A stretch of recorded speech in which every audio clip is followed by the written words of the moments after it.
Halo Sobat Bumi, ketemu lagi nih sama Nadia dan pastinya masih di Bumi ke-1. Yap, tepatnya nih, Nanat sekarang lagi ada di IPB Sobat Bumi. Dari tadi nih Nanat jalan-jalan di sekitar kampus, banyak banget nih lahan kosong yang masih bisa dimanfaatkan. Dan kalau Sobat Bumi lihat nih, jarak antara satu pohon sama satu pohonnya lagi tuh nggak rapat-rapat Sobat Bumi. Ini jarang banget nih ditemuin di kampus-kampus di Jakarta. Tapi sebenarnya apa sih hubungannya lahan kosong sama IPB ini? Penasaran kan? Nah, dia juga penasaran nih. Makanya jangan kemana-mana ya, tetap di Bumi ke-1. Halo Sobat Bumi, masih rajin kuliah kan? Ayo dong, jangan males untuk yang namanya menuntut ilmu dan pengalaman buat masa depan. Setuju? Sobat Bumi perhatiin nggak sih kalau kampus-kampus berstatus negeri yang ada di Indonesia, pasti deh lahannya luas banget. Yep, Kampus Institut Pertanian Bogor atau IPB yang terletak di Dramaga Bogor termasuk kategori kampus negeri yang memiliki lahan luas. Kampus yang berdiri tahun 1963 ini memiliki area lahan sekitar 2.512.000 meter persegi atau 251,2 hektar. Walaupun memiliki lahan yang luas banget, ternyata penggunaan lahannya masih berkisar 10%. Sebagian besar sisanya masih berupa ruang terbuka hijau. Kondisi ruang terbuka hijau yang ada di kampus ini tak semuanya bagus dan terurus. Terselip juga lahan terbuka hijau yang minim pohon tapi maksi rumput tinggi, semak, dan non-produktif. Lahan kategori ini bahkan dijuluki lahan kosong. Namanya juga kampus pertanian yang isinya mahasiswa pertanian. Pasti nggak betah kalau ada lahan yang nganggur maunya diolah.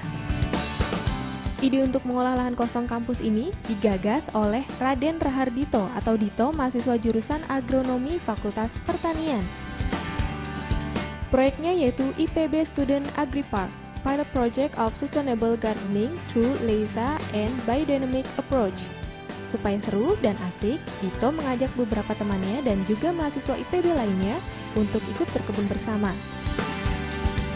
Plusnya lagi, proyek ini telah berhasil menobatkan Dito sebagai satu dari 12 finalis ajang Bayer Young Environmental Envoy atau BYEE 2012.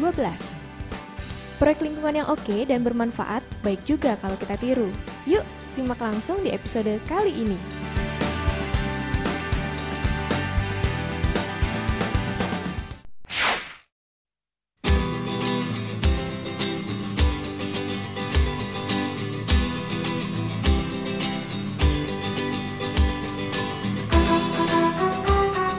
IPB sebagai kampus hijau memiliki luas lahan yang cukup luas dan lahan-lahan tersebut memiliki lahan yang cukup luas dan mungkin salah satu lahan tersebut adalah taman yang bisa kita lihat. Taman ini adalah taman yang menghubungkan antara gedung rektorat dan gedung Geraha Widya Wisuda sebagai spot-spot yang bisa dibilang cukup menarik di IPB. Ini adalah satu taman yang menghubungkan antara rektorat dan gedung Geraha Widya Wisuda. Jadi kalau ditarik garis lurus, ini lurus banget antara logo IPB, Geraha Widya Wisuda, sama gedung rektorat yang ada di IPB. Lokasi lain di IPB adalah Arboretum. Arboretum ini adalah salah satu lahan terbuka yang milik IPB juga yang biasa digunakan oleh mahasiswa. Di antaranya mungkin ada paintball, kegiatan outdoor, juga kegiatan wall climbing seperti ini. Mereka mungkin latihan seperti itu. Ini adalah salah satu lahan yang tidak terpakai di IPB dan sayang sekali potensinya sangat besar. Sehingga kalau misalnya kita bisa olah sedikit atau kita buka sedikit, kita bisa membuat pekarangan yang indah di sini.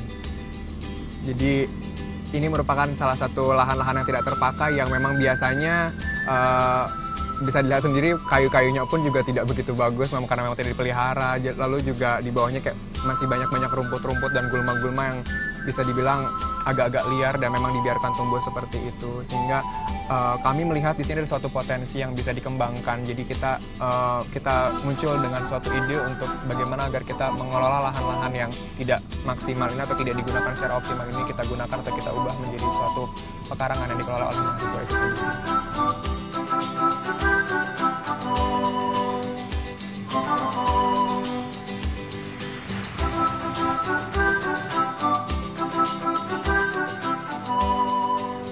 Selain taman dan arboretum, fungsi utama lahan di IPB adalah sebagai gedung perkuliahan. Contohnya adalah gedung Fakultas Pertanian, di mana ini merupakan tempat saya berkuliah di IPB ini.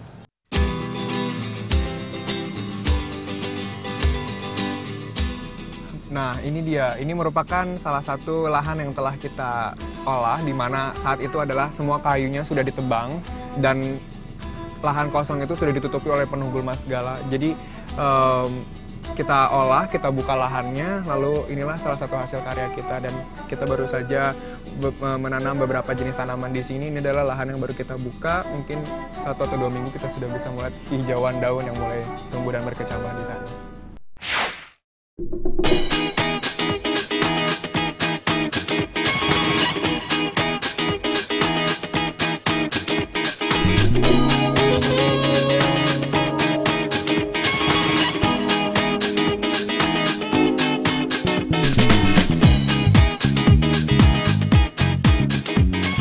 Saya mahasiswa Institut Pertanian Bogor, Fakultas Pertanian, dan jurusan atau Departemen Agronomi dan Hortikultura. Di departemen ini saya belajar bagaimana untuk menghasilkan atau memproduksi tanaman dalam jumlah yang optimum dan juga berkelanjutan. Budidaya tanaman yang saya pelajari di sini adalah berbagai macam tanaman seperti tanaman pangan, tanaman sayuran, tanaman buah, tanaman perkebunan, tanaman aromatik, tanaman obat, dan berbagai jenis tanaman lainnya. Beranjak dari background atau latar belakang pendidikan saya memiliki ide untuk membuat suatu proyek, di mana proyek ini merupakan kebun yang dikelola oleh mahasiswa IPB sendiri. Proyek ini berkolaborasi dengan Badan Eksekutif Mahasiswa IPB dan juga salah satu klub pertanian di IPB, yaitu IPB Farmer Student Club, di mana kita berkomitmen untuk membuat suatu kebun yang hijau, yang kita kelola sendiri dan kita nikmati hasilnya sendiri. Saya belajar dari proyek ini adalah mengenai leadership, bagaimana kita bisa memimpin orang, lalu bagaimana caranya kita bekerja sama dengan orang, di mana komunikasi merupakan salah satu peran yang penting di dalam membangun sebuah komunitas, dan juga gimana cara kita menginfluence orang dan juga memberikan motivasi atau mungkin bagaimana cara meningkatkan optimisme di antara mahasiswa-mahasiswa yang penggiat-penggiat berkebun seperti ini. Dan juga serunya dari proyek ini adalah kita sama-sama capek bareng, kita sama-sama berkeringat bareng, kita sama-sama susah payah kita bersama. Tapi saatnya kita panen, di saat kita nembuki hijau-hijauan lalu kita panen bersama, itu benar-benar salah satu momen yang benar-benar kayaknya wah banget dalam hidup ini gitu. Setelah kita capek kuliah lalu kita panen kayak gitu segala macam, itu benar-benar kayak refreshing banget. Kesulitan yang dihadapi sebenarnya adalah masalah sarana dan prasarana, karena selama ini kita masih meminjam alat untuk alat seperti cangkul dan lain sebagainya. Cuman kedepannya saya berharap agar kita bisa lebih settle untuk komunitas ini seperti itu.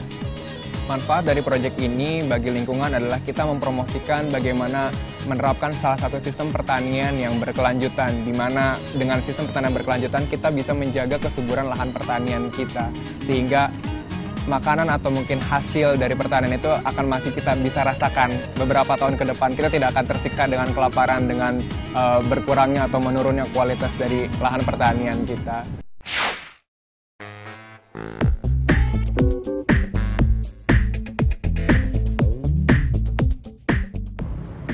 Sobat Bumi, gimana Sobat Bumi? Udah saksiin kan chick flick sama chatnya? Hebat banget ya Raden Rardito ini. Pantesan Sobat Bumi, ternyata dia ini adalah salah satu finalis dari Bayer Young Environment Envoy 2012. Pastinya dia punya cara dan proses yang unik nih dalam pengerjaan proyeknya. Gimana kalau kita langsung saksin aja yuk di segmen Kulik-Kulik yang satu ini.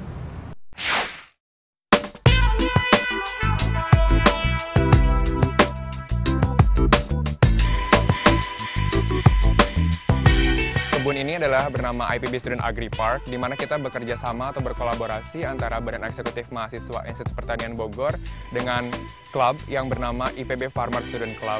Tahun ini IPB Farmer Student Club sudah memasuki siklus yang kedua, sehingga kita berkomitmen untuk melanjutkan kebun ini agar lebih baik lagi ke depannya dan lebih indah lagi ke depannya, seperti itu. Oke, kita lokasi pas banget di dalam IPB, kita dekat sama gedung rektorat. Kurang lebih luasnya kebun ini adalah sekitar 2000 meter persegi, di mana kegiatan ini nggak jauh-jauh dari kegiatan membuka lahan, lalu mungkin mengolah tanah dan juga menanam. Juga ntar kita panen dan juga dijual kepada masyarakat sekitar di sekitar kampus. Proyek ini mulai dari awal tahun ini, di mana kita yang awalnya memang benar-benar kayak semi hutan di sini karena banyak banget rumput-rumput liar dan segala macamnya. Kita buka, lalu setelah kita buka kita masuk traktor untuk mengolah tanah. Ada semi mekanisasi di situ untuk membalik semua tanah ini. Lalu kita gunakan tenaga kerja manual untuk membuat bedengan-bedengan atau mungkin lajur-lajur dari tanah itu sendiri.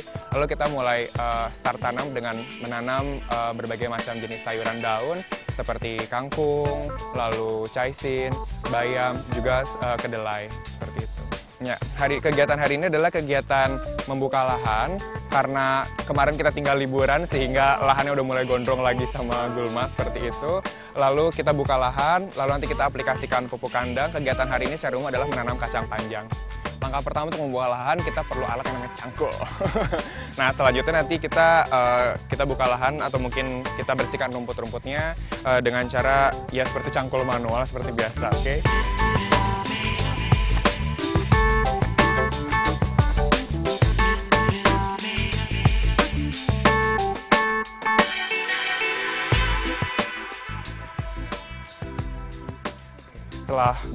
Setelah tanah bersih dari gulma atau rumput, lalu kita membuat bedengan dengan cara kita naikkan sebagian dari parit di sini langsung membuat seperti bed. Jadi benar-benar seperti bed atau mungkin kasur yang bisa ditanam untuk menanam sayuran atau mungkin tanaman-tanaman lainnya.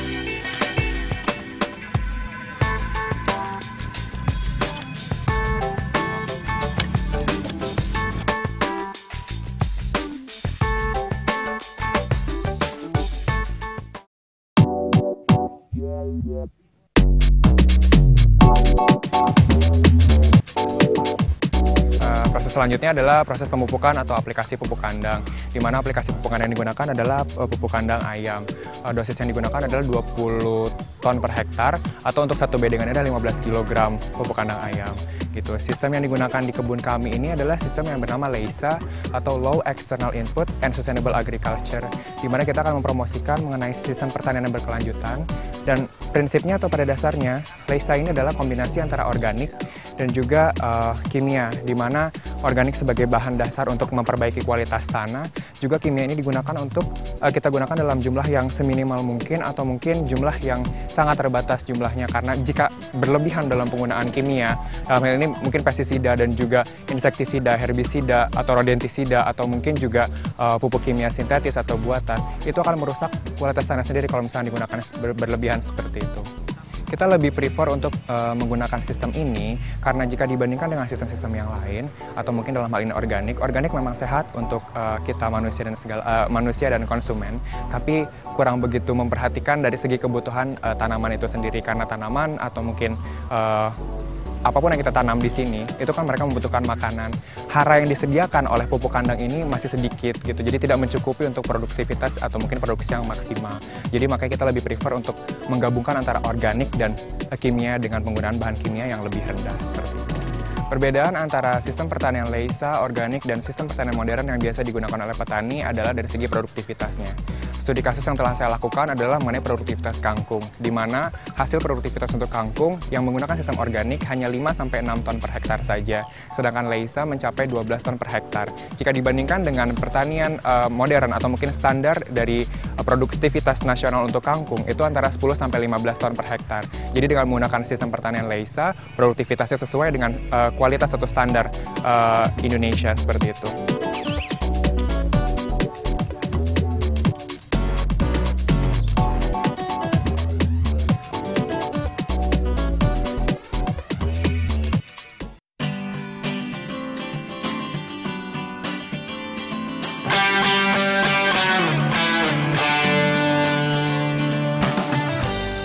Selanjutnya kita bikin lajur pakai raffia, tujuannya biar nanti tanaman yang kita tanam bisa lurus dan bisa indah nanti setelah tumbuh.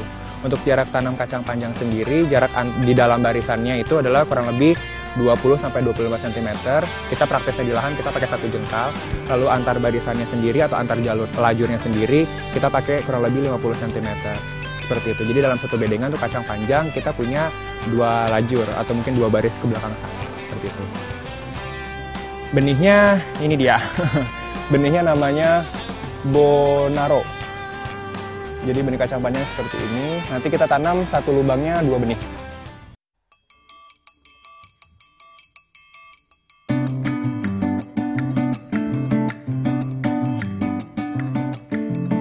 Tahap selanjutnya adalah menyiram dengan air. Jadi kita siram air ini bertujuan untuk benihnya agar cepat berkecambah. Itu untuk sayuran sendiri kita pakai namanya lajur-lajur seperti ini adalah bedengan. Bedengan ini adalah seperti bedengan ini seperti bed, memang seperti tempat tidur untuk kangkung atau mungkin tanaman-tanaman lain atau kacang panjang seperti itu. Dimana ukurannya kurang lebih hanya 1 meter kali panjangnya disesuaikan dengan panjang area tersebut. Dalam pertanian ada yang namanya bedengan dan juga ada yang namanya petakan. Kalau petakan untuk tanaman-tanaman pangan seperti kedelai, lalu kacang tanah, dan macam-macam tanaman pangan lainnya seperti itu. Karena kita dalam sayur ini menggunakan bedengan karena kita akan lebih intensif, jadi kita bisa lebih mudah untuk menyiram, mudah untuk mengendalikan gulmanya, mudah untuk memberikan pupuk seperti itu.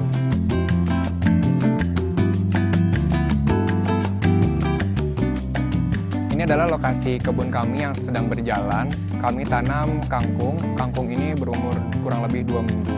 Karena kita menggunakan sistem pertanian Leisa, kita menggunakan aplikasi pupuk kimia NPK Mutiara yang berwarna biru, bentuknya granula. Lalu kita dissolve atau kita satukan dengan air, kita campur dengan air dengan kurang lebih sebanyak 50 gram dalam 1 ember atau 10 liter air. Kita larutkan. Setelah kita larutkan, nanti kita aplikasikan atau kita tuangkan langsung di samping jalur-jalur dari kangkung itu sendiri. Jadi itu adalah perbedaan dari penggunaan kimia, namanya adalah vertigasi dalam budidaya kangkung ini. Vertigasi ini juga tidak hanya dilakukan untuk budidaya kangkung, tapi bisa secara umum dilakukan untuk budidaya tanaman-tanaman lain. Untuk kangkung sendiri, ini dalam satu bedengan kita ada 4 baris atau 4 lajur, di mana saat itu kita menanam kangkung dengan cara ditabur. Cara ini memang kurang baik, tapi alangkah lebih baiknya lagi jika kita lakukan dengan cara melakukan ada jarak tanamnya, sehingga ada space atau ada jarak antar tanaman itu sendiri, sehingga akan lebih optimal seperti itu. Untuk panen sendiri, kurang lebih 4-5 minggu setelah tanam dari benih. Perawatannya kita hanya melakukan penyiraman dengan air rutin. Kalau misalkan hujan kita tidak perlu menyiram, tapi kalau misalkan tidak ada hujan kita menyiram minimal 1 hari sekali.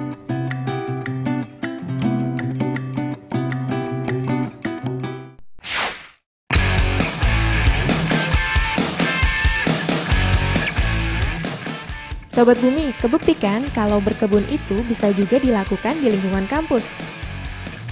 Ternyata yang namanya berkebun itu sudah menjadi tren. Buktinya di Indonesia sudah ada gerakan Indonesia Berkebun yang digagas oleh Ridwan Kamil. Kini gerakan yang mengusung peduli lingkungan dan perkotaan serta memanfaatkan lahan tidur untuk berkebun sudah menular ke beberapa kota besar. Totalnya 24 kebun dari beberapa kota besar di Indonesia yang sudah mereplikasi, diantaranya yaitu Bandung, Bogor,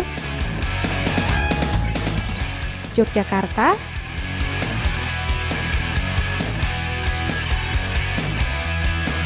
Medan, Padang, Pontianak, dan Bali. Lahan-lahan kebun digarap, ditanami tanaman sayur seperti kangkung, lalu dirawat setiap minggu, dan dipanen. Sobat Bumi, gak hanya di Indonesia, ternyata gerakan berkebun semangatnya sudah mendunia. Berikut beberapa kota di dunia yang sudah menjalankan program berkebun menurut Wikipedia.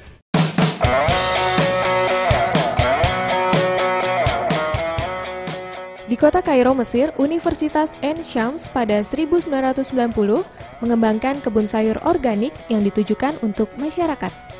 Kalau ngomongin tentang program berkebun, ya Havana Kuba banget.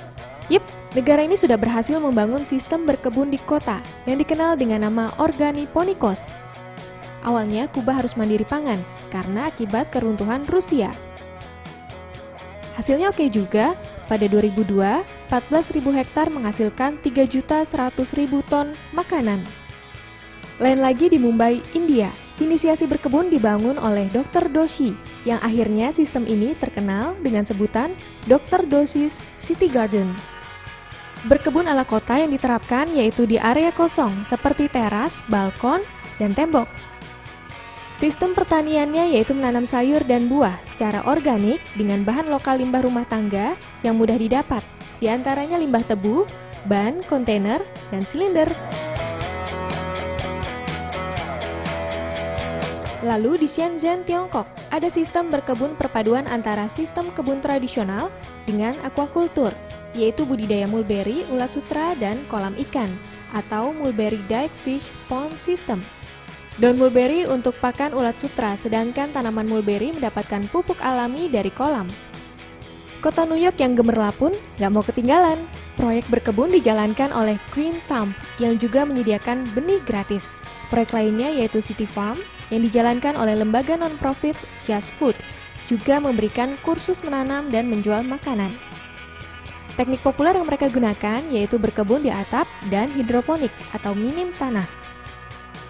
Terakhir, Todmorden di Inggris.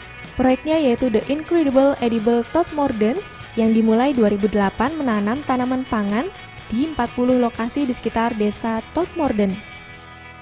Proyek ini dikenal juga sebagai gerilya berkebun, lengkap dengan propaganda, yaitu menanam lokal, makan sesuai musim, kenali asal pangan, dan menikmati pangan yang segar.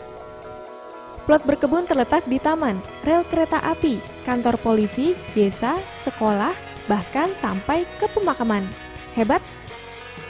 Sobat Bumi, berkebun pangan memiliki beberapa keuntungan, yaitu kita dapat mengontrol kualitas pangan hasil kebun, membangun ekonomi lokal, dan efisiensi energi.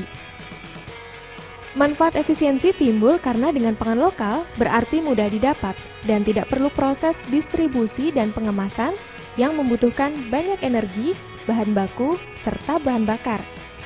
Yuk mulai berkebun di lingkungan sekitar kita.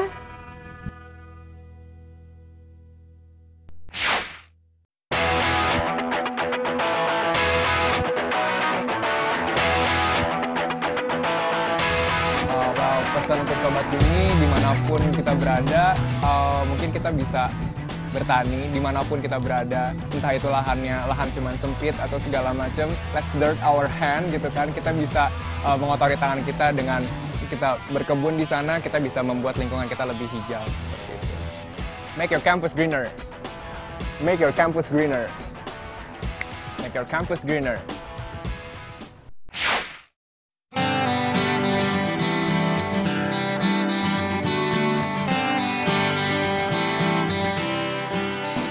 Gimana nih Sobat Bumi? Keren banget ya episode kita kali ini.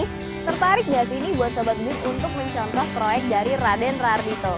Bisa juga loh Sobat Bumi, proyek ini dijadiin salah satu kegiatan di kampus. Sambil Sobat Bumi menanam di lahan kosong yang masih bisa dimanfaatkan, bisa sambil eksis juga nih buat Sobat Bumi. Kan ujung-ujungnya kita lakukan semua ini buat bumi juga Sobat Bumi. Makanya Sobat Bumi jangan bosan-bosannya terus saksiin episode kita yang menarik lainnya di Bumiku 1 setiap hari Minggu jam 15.30. Dan buat Sobat Bumi nih yang jauh, jangan lupa dong follow Twitternya di Bumiku 1 JAI.TV. Kalau gitu Nadia pamit dulu ya Sobat Bumi, sampai ketemu minggu depan. Bumiku 1, lestarikan selalu. Dadah!